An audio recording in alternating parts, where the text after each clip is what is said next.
suis Aboubakari Guiro, directeur général adjoint de Mata Securities et directeur associé chez Mata Capital. Donc, je suis un ancien du lycée scientifique de Yamoussoukro et je suis diplômé donc, de l'école de statistique d'Abidjan, l'ENSEA, et je suis statisticien et économiste de formation. Après l'ENSEA, donc, j'ai rejoint le BNET, précisément au département des études économiques et financières, où j'ai passé 2 ans. Et après, donc, j'ai passé 16 ans dans le groupe BNP Paribas, donc, notamment à la BCC ici à Abidjan, à la BNP Paribas à Paris, à l'inspection générale, et ensuite en Guinée, où j'ai été directeur entreprise de la BCGI à Conakry. Après cela, donc, j'ai passé 2 ans à la Standard Chartered Bank Côte d'Ivoire en tant que directeur des grandes entreprises et également des multinationales.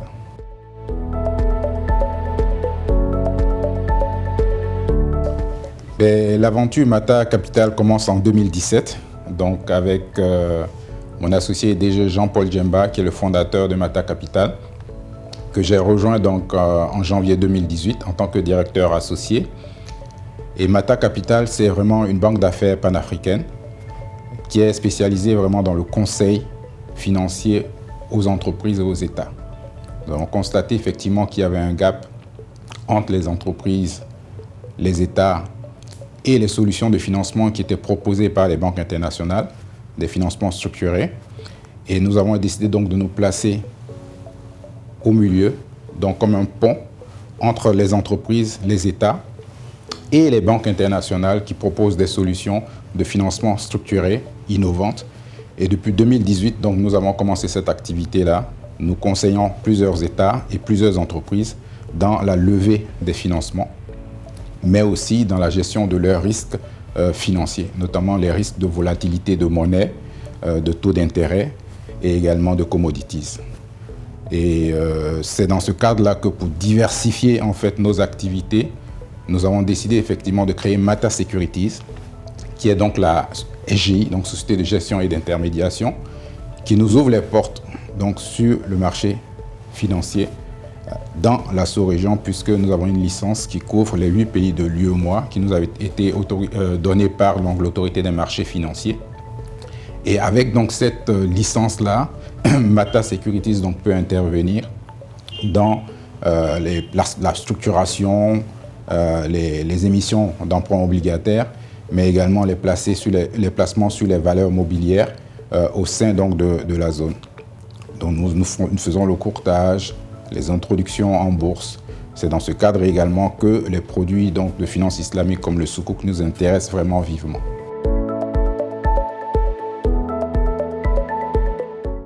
Depuis la crise Covid en 2020, il y a eu beaucoup de distorsions sur les marchés financiers internationaux, ce qui a amené effectivement le marché des eurobonds à être fermé.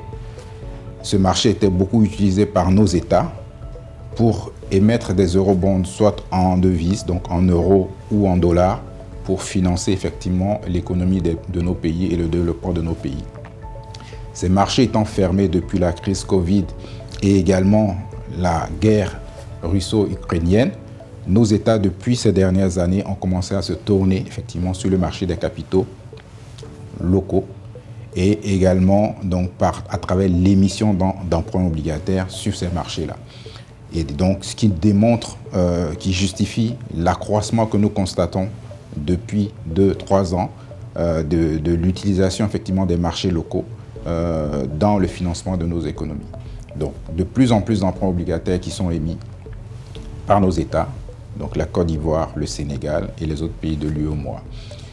Donc, ce marché-là, depuis quelques années, il est sollicité, il est profond, c'est vrai, mais à un moment donné, il faut penser à le diversifier de sorte à pouvoir apporter d'autres sources de revenus à nos États, puisque le marché des eurobonds reste toujours fermé du fait effectivement des coûts très très élevés que nos États doivent supporter si jamais ils doivent recourir effectivement à ces marchés-là.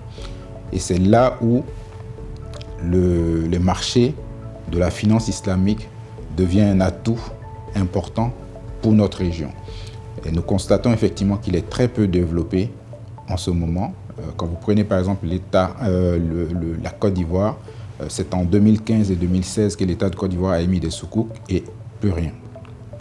Nous avons d'autres États. Aujourd'hui en Afrique, il y a peut-être 4 ou 5 États qui ont émis des soukouk. On a certains États qui sont habitués à cela, qui sont très actifs, mais la marge est encore grande. Il y a beaucoup de choses à faire et nous pensons effectivement que le marché, il est profond, puisque ces investisseurs que nous visons à travers ces produits de finance islamique-là, ils ne viennent pas dans les émissions classiques qui sont offertes aujourd'hui dans nos marchés des capitaux.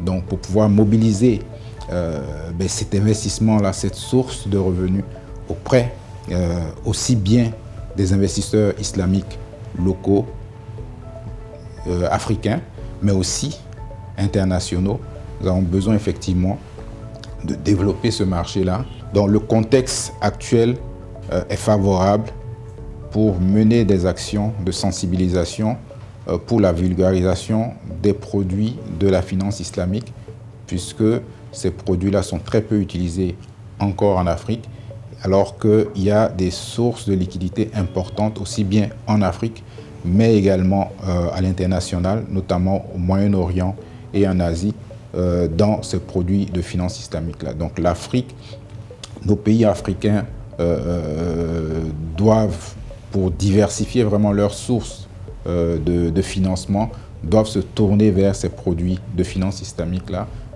pour diversifier la base d'investisseurs. Et ce qu'il faut savoir également, c'est que les produits de finance islamique ne s'adressent pas spécifiquement à des pays islamiques. Un pays non islamique peut effectivement recourir à ce type de financement.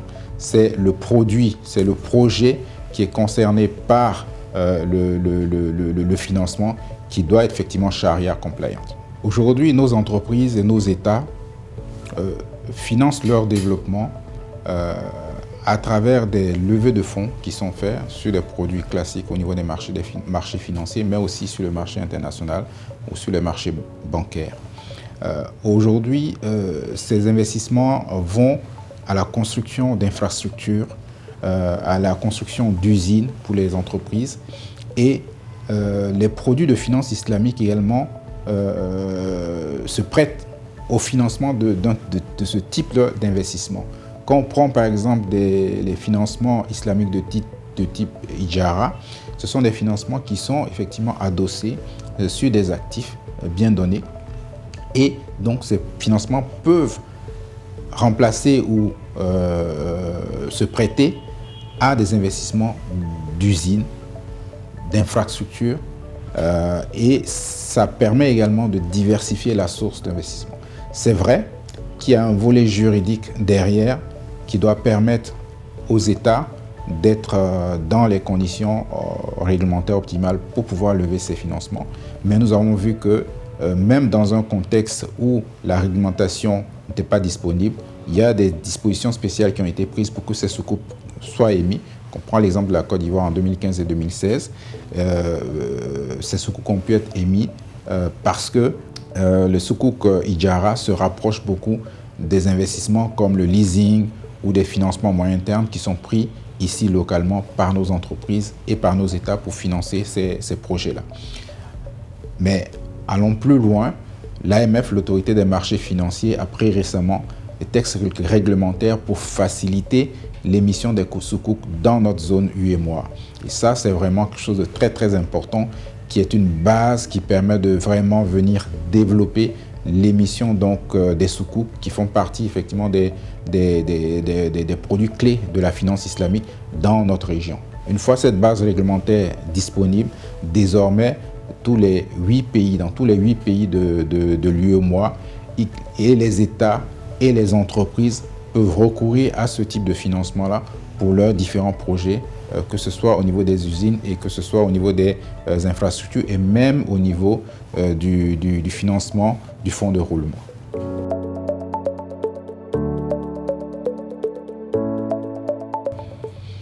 Alors, au niveau des challenges, ils sont de plusieurs ordres actuellement.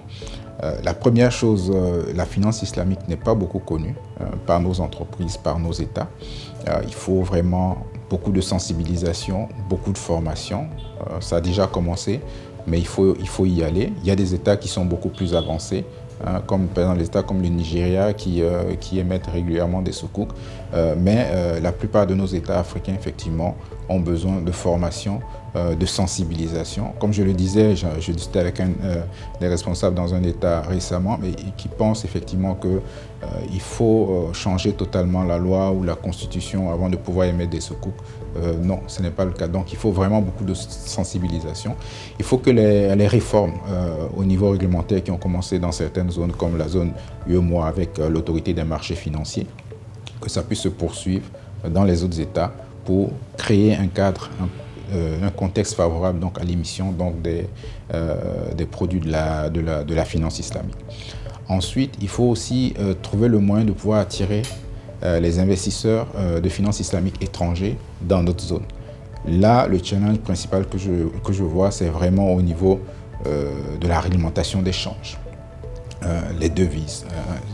On a ces investisseurs étrangers qui vont venir avec des devises, des euros, des dollars, et qui veulent effectivement pouvoir, après, obtenir leur rentabilité, le retour sur investissement, alors qu'on est dans des pays aujourd'hui où la parité, c'est vrai, pour la zone UEMOA, elle est figée par rapport à l'euro, mais pas par rapport au dollar. Et dans les autres pays africains également, on a une forte volatilité au niveau de la monnaie. Et souvent, les investisseurs ne sont pas forcément très sûrs de pouvoir obtenir les devises lorsque le remboursement de leur capital et intérêt donc, arrive à échéance. Donc, il y a ces éléments-là également qu'il faut adresser pour pouvoir rassurer ces investisseurs étrangers de sorte à pouvoir effectivement capter une bonne part de ces investisseurs de finance islamique dans notre zone.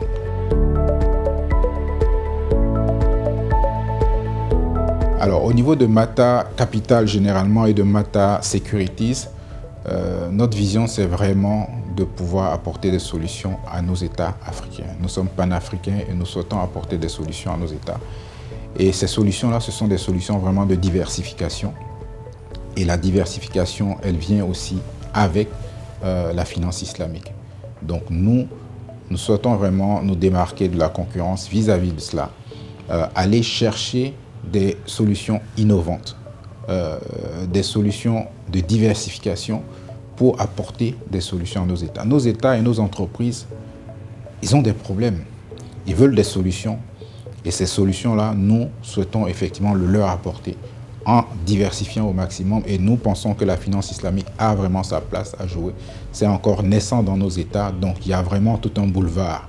Et nous, au niveau de Mata Security, nous nous engageons à travailler d'arrache-pied pour cela, pour sensibiliser au maximum nos États, nos entreprises, et également pour les accompagner dans tout le processus de bout en bout jusqu'à la réalisation. Et nous sommes vraiment ouverts à toutes les actions, les opérations de sensibilisation qu'on peut faire, aussi bien dans notre zone ici que dans d'autres pays de l'Afrique, pour vulgariser effectivement cette source-là de financement, qui est une source de financement éthique, qui est une source de financement qui encourage la participation, le partage de risques, qui s'adosse effectivement sur des actifs concrets, des actifs solides. Ce n'est pas de la spéculation et donc c'est vraiment de l'économie réelle. Et nous encourageons effectivement ce type effectivement de produits de financement.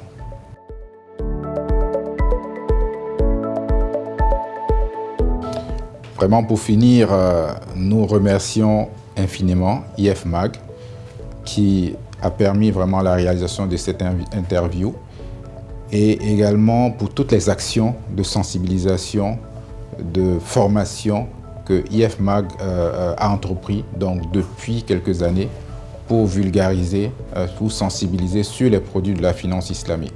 Donc nos remerciements, bonne continuation et plein succès et nous sommes ensemble.